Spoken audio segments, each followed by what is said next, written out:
Magandang araw mga kaibigan. Isang kwentong muli ang aking ibabahagi sa inyo na tiyak nakapupulutan niyo ng aral. Pero kung bago ka pa lamang sa aking channel, ay pakilike po ng ating video. Paklik ng subscribe button, gayon din ang bell icon para lagi po kayong updated sa mga paparating pa na upload. Hindi ko alam kung paano at saan magsisimula. After a week of stay sa silid na akala ko isang hospital, ay nakalabas na din ako.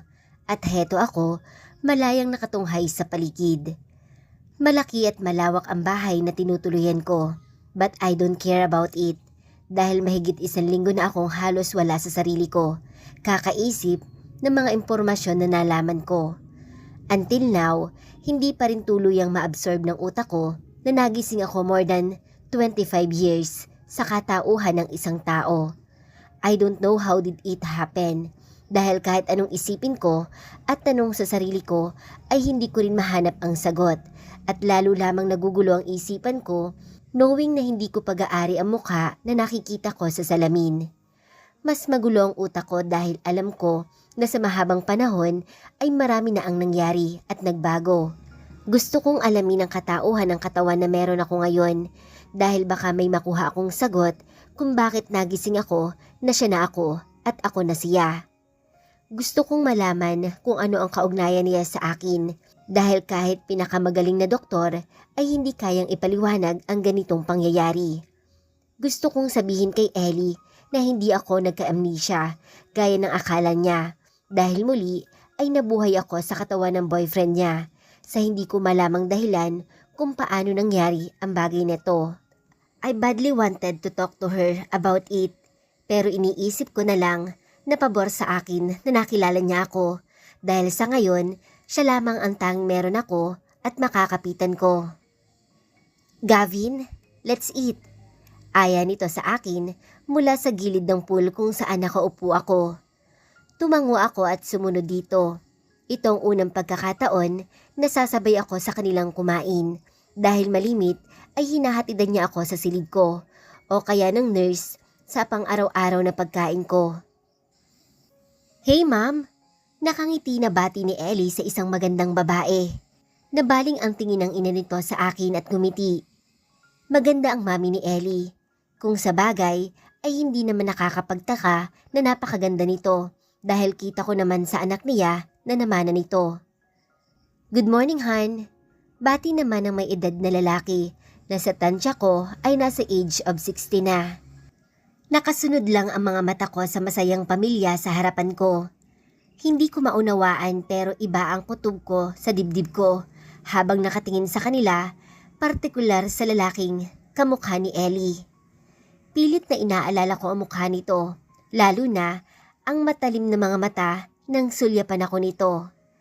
Pinoproseso ko ang utak ko kung saan ko siya nakita o nakaharap ko na ba siya. Pero iniisip ko na lang na baka kaya ganito ang nararamdaman ko dahil ama siya ni Ellie. Mabuti naman at ligtas ka na. Malamyos na tinig na sabi ng mami ni Ellie. Ngumiti ako pero sinaman ako ng tingin ng asawa nito na akala mo ay aagawin ko sa kanya to. I just keep myself quiet habang nakikiramdam at nakikinig sa usapan nila. Larawan sila ng masayang pamilya, pero wala doon ang atensyon ko dahil ang isip ko ay nasa taong pailalim kong titigan ako. Natapos ang almusal na puno ng samot-saring katanungan ng utak ko. Tinatanong nila ako pero tipid na tipid lamang ang naging sagot ko. Pinag-aaralan ko ang mga bagay-bagay dahil hanggang ngayon ay naninibago ako. Para akong batang walang mga magulang na pinakawalan sa madilim at masukal na kagubatan na nangangapa palabas at naghahanap ng liwanag. Dad, uuwi muna kami ni Gavin. He's fine now and we're safe. Wala na naman si Rafa kaya wala na akong iisipin pa. Paalam ni Ellie. Saan kayo titira? Salubong ang kilay at puno ng otoridad na tanong ng ama. Sa penthouse ko. Siguro mas makakabuti kay Gavin na dun muna manatili since nasa top floor kami at maganda ang lugar. Sagot nito. Pwede naman kayo dito anak, Sabad na nakangiting ina nito. No ma'am, mas komportable siguro si Gavin doon while nagpapagaling siya, sabi ni Ellie. Isama mo isa sa kasambahay natin nang may kasama ka na gagawa ng gawaing bahay. Masayang tumango si Ellie na halatang nasusunod ang layaw sa pamilya. Kahit anong sabihin nito ay hindi nila magawang tanggihan kaya heto nagawa niya ang gusto at yun ay ang doon tumira kasama ako. Isang eksena ang pumasok sa alaala ko kaya napatitig ako kay Ellie sunod sa ama nito na yakap ang asawa. Malinaw na nakita ko kung paano siya lumapit sa akin at sinuntok ako, bagay na hindi ko inaasahan na may ganito kaming tagpo na ama ni Ellie.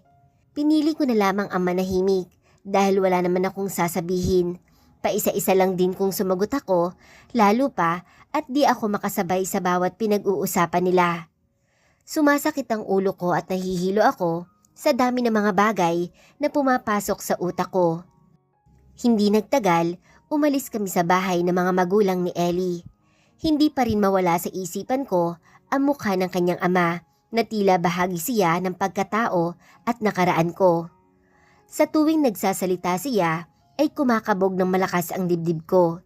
Gustong-gusto ko nang tanungin si Ellie pero hindi umaayon dito ang instinct ko. Ellie, can I ask you something?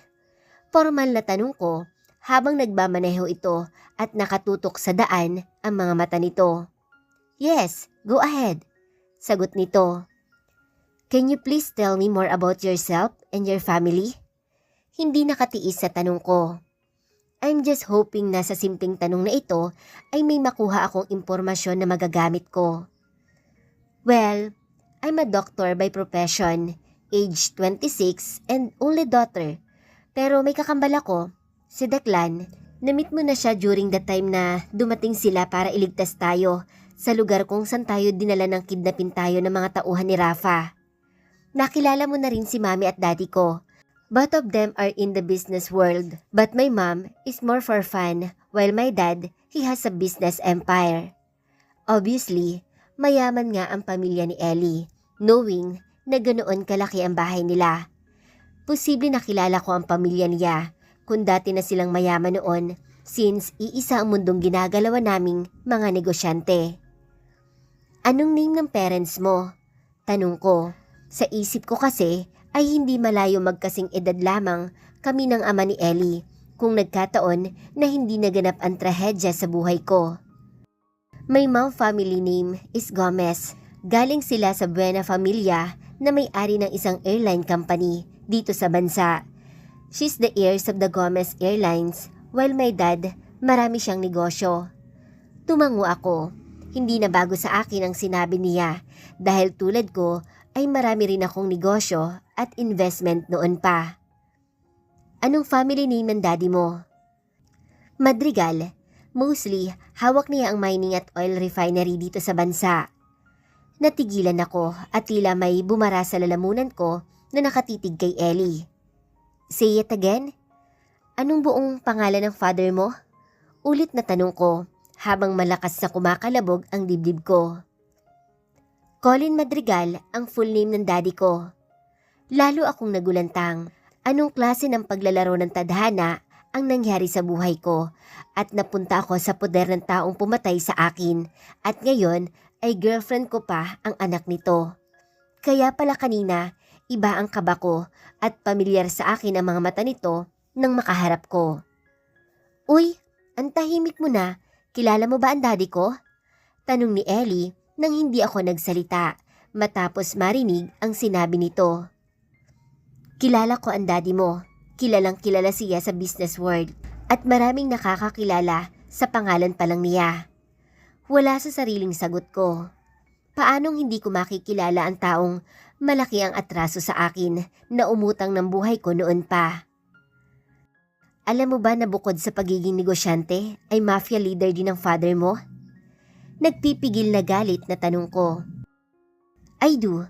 Kung nakakaalala ka lang ng mga pinagdaanan natin, sure na hindi mo ako tatanungin ng tungkol dyan.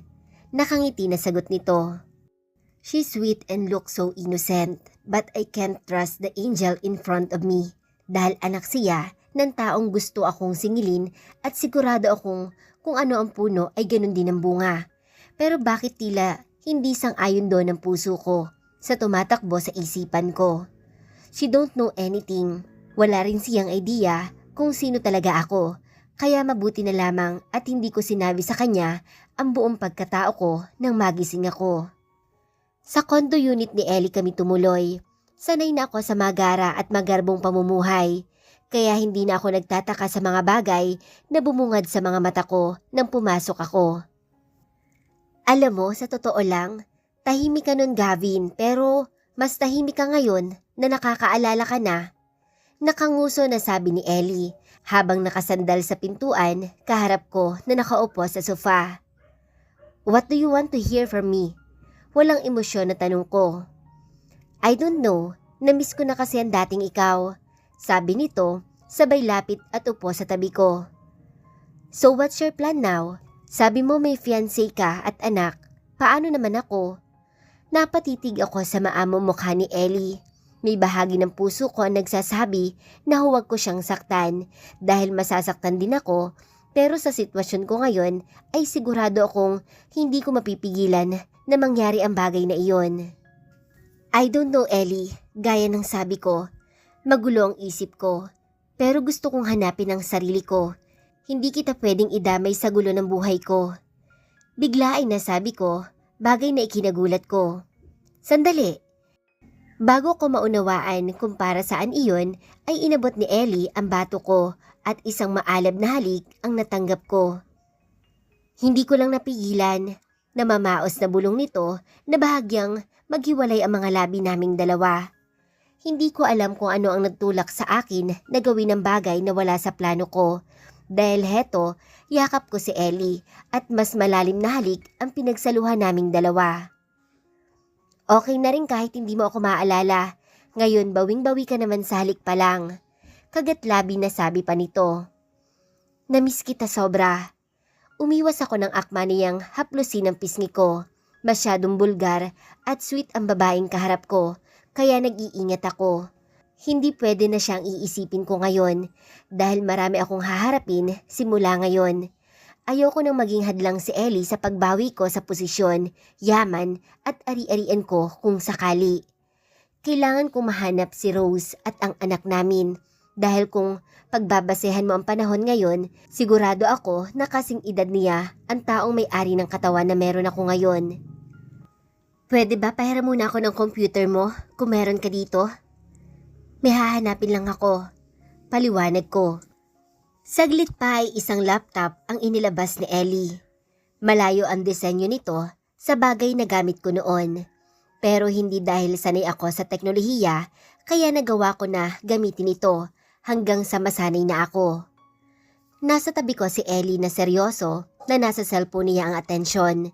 Gusto ko sana na iwan niya ako para may privacy ako na gawin ang kailangan ko. Pero hinayaan ko na lamang siya na manatili sa tabi ko. Nag-type ako ng pangalan ko sa internet at lumabas ang related article na may kaugnayan sa akin noon. James Miguel Suarez is missing. CEO and businessman James Miguel Suarez disappear. Suarez Holding Corporation has fallen. CEO James Miguel Suarez is hiding. Marami pa ang iba't ibang balita ang tungkol sa akin na nabasa ko. Pero iisa lang ang napatunayan ko. Walang nakakaalam ng totoong nangyari sa malupit na sinapit ko at lalong wala na sa pangalan ko ang kumpanya na pag-aari ko.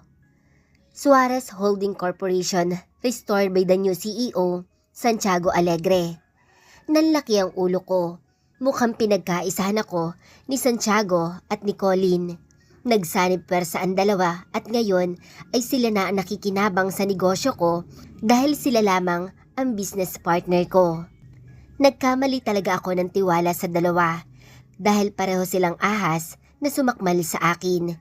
Mga traidor at sakim na walang pakundangan na pinatay ako para makuha ang negosyo at yaman na minana ko sa mga magulang ko. Malas nila dahil nagbalik ako. Wala man akong kahit ano ngayon. Mahirap pa sa daga pero hindi nawala ang utak at talino ko. Babalikan ko sila at makikipaglaro ako. Pero sa larong ito, sisiguraduhin ko na ako ang panalo sa huli at sila naman ang magbabayad sa mga kasalanan na ginawa nila sa akin at sa pamilya ko. For now, kasabay ng pagbawi ko at paghahanap ng hustisya ay aalamin ko kung nasaan ang mag-ina ko. Kailangan na mahanap ko sila sa lalong madaling panahon. Masyado ng maraming taon ang nasayang sa amin. Hindi ko alam kung paano sila haharapin kapag mahanap ko na sila. Pero sapat na sa akin ang malaman na buhay at ligtas silang dalawa. Hindi ko alam kung paano nila nailipat ang mga negosyo ko sa pangalan ni Santiago dahil si Gavin lamang ang may karapatan sa lahat ng iyon. Isang bagay ang kinatatakutan ko na may ginawa silang hindi maganda sa mag-ina ko. Pero lalakasan ko ang loob ko at aasa ako na sa mga oras na ito ay masaya silang nabubuhay kahit na hindi ko sila kasama ng matagal. Inilihim ko kay Ellie ang lahat ng natuklasan ko. Pansamantalang hiniram ko ang laptop nito dahil gamit ko ito sa mga pag-iimbestiga ng mga bagay na gusto kong malaman right after na mawala ako. Malaking tulong talaga ang technology dahil laging mabilis ang paghahanap ko ng impormasyon tungkol sa akin. Hawak ko ngayon ang dokumento na nakuha ni Ellie sa ampunan kung saan ako lumaki bilang si Gavin na ipinakita niya sa akin habang panay ang research ko sa katauhan ng taong gamit ko ngayon ang katawan. Wala siyang social media account para matrace ko ang pagkakakilanlan. Tanging ilang larawan lamang na nasa harap ko at dokumento ang magpapatunay sa pagkatao nito. Ngayon ko lubos na uunawaan na wala siyang nakilalang mga magulang hanggang sa lumaki at napunta sa lansangan. Mabilis na nagtipa ako at hinanap si Rose pero wala kahit anong balita ang nakuha ko na nag-uugnay sa isang Mary Rose Visca. Isang plano ang nabuo sa isipan ko habang mabilis na panay ang pindot sa keyboard na nasa harapan ko. Lumabas ako at inabutan ko si Ellie na nasa kusina at nagbe-blend ng carrot juice. Ellie, kailangan kong lumabas para maghanap ng trabaho. Seryoso na sabi ko. Sure, anytime pwede kang lumabas. You're free to do that. Sabi nito, sabay lingon sa akin. How about your business na sinasabi mo dati? Maya-maya ay tanong nito, sabay abot sa akin ang juice na ginawa niya. Wala na ang kumpanya ko sa posisyon ko. Marami na ang nagbago at higit sa lahat, inangkin na ito ng kung sino. Gavin, I'm so willing to help you para mabawi mo ang lahat ng nawala sa'yo. Isang tipid ng ngiti ang binigay ko kay Ellie. Paano ko pa magagawang saktan ng babaeng ito, gayong napakabuti ng puso niya, malayo sa inaasahan ko. Dahil sa kabila ng lahat, ay handa siyang tulungan ako sa kahit anong paraan. A part of me ay gusto siyang gamitin para paghigantihan ng ama niya. Pero sa nakikita ko sa kanya habang kasama ko siya ay hindi ko magawa dahil ayaw ko na sa huli ay masaktan ko siya dahil sa maling intensyon ko. Alam ko na doble ang sakit kay Colin sa unang nabuo na balak sa utak ko pero hindi kaya ng konsensya ko na gamitin si Ellie. Kahit ilang ulit na pinag-iisipan ko ang tungkol dito. Siya na lamang ang nag-iisang meron ako ngayon para nakapagsimula at hindi ko hahayaan na masira ang mabuting kalooban niya ng dahil sa akin. Hindi ko gagayahin ang ama niya na gumawa ng masama sa mga taong naging mabuti sa kanya. Gusto kong tanggapin ang alok mo pero hindi sa ganitong paraan. Gusto kong magsimula at tumayo sa sarili kong mga paa. Balang araw, kaya ko na ulit humarap sa'yo na hindi mo ako kakaawaan. Seryoso na sagot ko. Recently, pinigilan ko ang sarili ko na magpakita ng kahit anong emosyon sa kanya. Sa ngayon, ganito muna. Dahil magulo ang sitwasyon at maging ako ay hindi ko alam kung ano ang magiging bahagi pa niya sa buhay ko. Hanggat maaari, gusto ko siyang iwasan para sa huli hindi siya masyadong masaktan. Bakit ba ayaw mo? Mas magiging madali sa'yo ang mabawi at makuha ang lahat ng nawala sa'yo kung gagamitin mo ang impluensya at connection ko. Dagdag pa na tanong at sabi nito, No Ellie, masyado ka ng maraming nagawa para sa akin. Ayaw na kitang abalahin pa. Tumango ito at nanatiling tahimik sa harapan ko. Kita ko kung paano naging malungkot ang refleksyon ng mukha niya, pero binaliwala ko kahit na may bahagi ng puso ko ang hindi siya kayang tingnan sa ganitong sitwasyon, kaya ibinaling ko sa iba ang paningin ko. The best thing I can do for now is to let you do whatever you want, but remember, nandito lang ako para sa'yo. Isang okay lang ang sinabi ko, saka tumalikod at tumakbang palayo dito dahil parang pinipiga ang dibdib ko sa bawat salitang binitawan ko. Kinabukasan ay lumabas ako at pinuntahan sa Makati ang building na pag-aari ko. Matagal na panahon na ang lumipas, pero mabuti na rin halos wala na rin masyadong nagbago sa kalsada at daan, maliban na ngayon ay mas maganda at mataas na ang building na nakikita ko. Wala na ang dating Suarez Empire na malaking trademark ng kumpanya at napalitan na ito ng ibang pangalan na nakasunod sa demonyo na si Santiago Alegre. Sinubukan kong pumasok sa lobby ng malaking building dala ang folder na naglalaman ng mga peking dokumento na ipinagawa ko sa rekto. Nakangiti na lumapit ako sa receptionist na agad akong napansin dahil matamis na ngiti ang nakaplaster sa labi ko. I know I have the looks that no one can ignore and resist me. Nagpagupit pa ako at nagsuot ng maayos na damit na nakita ko sa wardrobe ng silid na tinutuluyan ko sa unit ni Ellie. Mabuti na lamang at pumayag siya kanina na humiram ako ng 10,000 para panggasto sa mga requirements na gagamitin ko ngayon at makakatulong sa misyon ko. Bago ako pumunta dito ay pinag-aralan ko na ang flow at marketing strategy ng kumpanya. Halos magdamag ako nag-research mula sa pamilya ni Santiago at ng mga taong nakapaligid dito. Hi Miss, I'm Gavin Reyes. I have sent my application online and I'm here for my interview appointment. Magalang na sabi ko. Agad na nagtipa ito at tiningnan ang pangalan ko sa listahan ng system hanggang sa sinabi nito na umakyat ako sa HR department sa 16th floor at binigyan ng ID. Habang paakyat ako ay malikot ang mga mata ko sa bawat bagay na nakikita ko. Malaki na ang pinagbago ng building, mas moderno at pinaganda ito. Malayo na sa kung paano ito nakatatak sa memorya ko. Halos 26 na taon na ang nakakaraan. Nakarating ako sa department na pakay ko. Maraming mga aplikante na pala ang narito at mukhang ako na ang pinakahuli sa mga nasa listahan dahil tinitigan ako ng masungit na babae at sinabing bakit ngayon lang ako. Gusto kong itapon palabas sa building na ito ang babaeng nakasigaw na akala mo ay siya ang nagmamay-ari ng negosyo na pinaghirapan ko. Masyado ng maraming bad vibes sa lugar na to. Pagpasok ko pa lang, kaya lalo lamang akong gigil na makuha itong muli at linisin ang kalat na narito.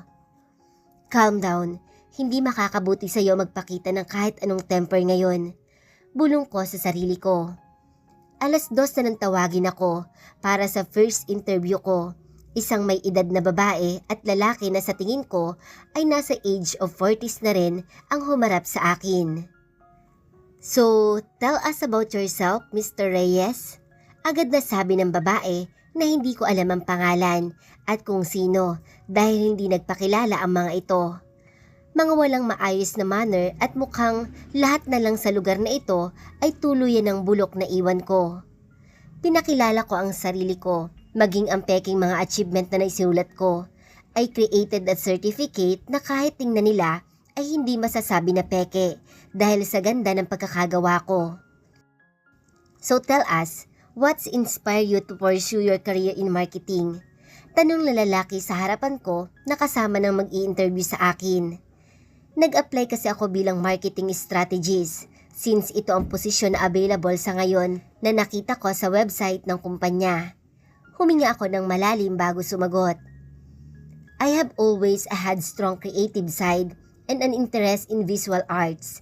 I started my own business while in school creating simple website and promotional materials for local businesses. I think that experience combined with my education really solidified marketing as a career of choice. And I'm really excited to be interviewing of this opportunity. Full of confidence na sagot ko. It's true that I created one of my business at hanggang ngayon ay malakas at matibay ang stand nito sa merkado. Aside of being businessman, I had taught training regarding marketing and strategies. Kaya alam ko na kaya ko ito at confident na makuha ko ang posisyon na inaplayan ko. Kailangan kong makapasok sa kumpanya ko dahil oras na magawa ko iyon ay mas magiging madali ang investigasyon na gagawin ko dahil magkakaroon ako ng access sa maraming impormasyon sa lugar na ito na magagamit ko para masira si Santiago Alegre. Muli ay isang tanong pa ang narinig ko na galing naman sa babaeng kaharap ko. Where do you see yourself in 5 years? Tanong nito. Gusto ko sanang sabihin na kapag dumating ang araw na iyon, ako na ulit ang may-ari ng kumpanya na ito at higit sa lahat, wala na silang dalawa dito, lalo pa at hindi ko gusto ang hilatsa ng mukha nila pero since kailangan ko ang trabahong ito, I gave them the answer na alam kong gusto nilang marinig mula sa akin. This shall be my first professional marketing position and I want to work hard and learn everything I can. In 5 years, I hope to have had 1 or 2 more senior marketing position and determine what area of marketing I would like to specialize in. Walang paligoy-ligoy na sagot ko habang seryoso umuka at diretsyo na nakatingin sa mga taong kaharap ko. Alright Mr. Reyes, tatawagan ka na lang namin sa result, sabi ng lalaki. Tumayo ako at pabalat bunga na nagpasalamat. I hate to do this, lalo na ang maging underdog sa loob ng sariling kumpanya ko. Pero pagtitiisan ko muna sa ngayon. Alam ko, hindi ko basta makukuha ang yaman at ari-arian ko, lalo na ang hustisya na inaasam ko, kung magiging mahina ako ngayon at nagpapadala sa bugso ng damdamin ko. Kilala ako sa business world na ginagalawan ko bilang strikto, cold and dangerous dahil oras na ginusto ko ay sigurado na aangat ang negosyo dahil sa sikap, determinasyon at talino ko. Alam ko na marami ang naiinggit at sinubukan na pabagsakin ako hanggang sa dumating ang oras na nagtagumpay sila na mawala ako sa mundo dahil na rin nagtiwala ako, bagay na napakalaking pagkakamali ko dahil ito ang nagdala sa akin ng kapahamakan maging sa pamilya ko. Sa paglabas ko ng elevator na pinanggalingan ko ay nakasalubong ko ang taong kulang na lang ay tadta rin ako ng pinong-pino. Good afternoon Mr. CEO, magalang nabati dito ng mga tauhan. Nakatayo lang ako at nakasunod ang mga mata sa bawat movement na ginagawa nito habang unti-unting pinapatay siya sa isipan ko. Hindi tulad ni Colin Madrigal na hindi ko agad nakilala si Santiago Alegre dahil handa ako bago muling tumapak sa building na dati ay pagmamay-ari ko. Matinding research ang ginawa ko, kasama na doon ang pamilya niya at maging ang hitsura niya ngayon kaya hindi na ako magtataka na uugod-ugod na ang demonyo na nagbabalat kayo at anyong tao sa harapan ko. Halos maputol ang pagtitimpi na meron ako sa katawan ko pero nagawa kong paglabanan na huwag itong sunggaban at patayin ora mismo.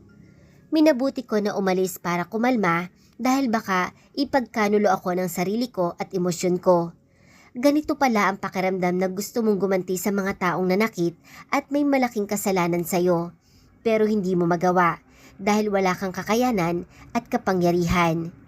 Kung bakit kasi isang pulubi at walang kahit ano sa buhay ang napasok ko, kaya heto, daig ko pa ang masisiraan ng ulo kakaisip kung paano mapapabilis ang plano ko. Alam ko na hindi ako dapat magmadali dahil oras na magmadali ako kahit konti at nagkaroon sila ng hint at ideya kung sino talaga ako ay manganganib ang buhay ko hanggang sa hindi ko natuluyang magawa ang misyon ko. Magtitiis ako, maghihintay hanggang sa dumating ang tamang panahon na pwede ko silang sakmali ng sabay-sabay.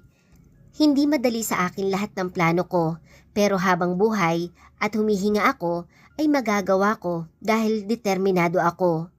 Soon, sa muling paghaharap namin ni Santiago at Colin, mag-iiba at magbabago ang lahat sa amin.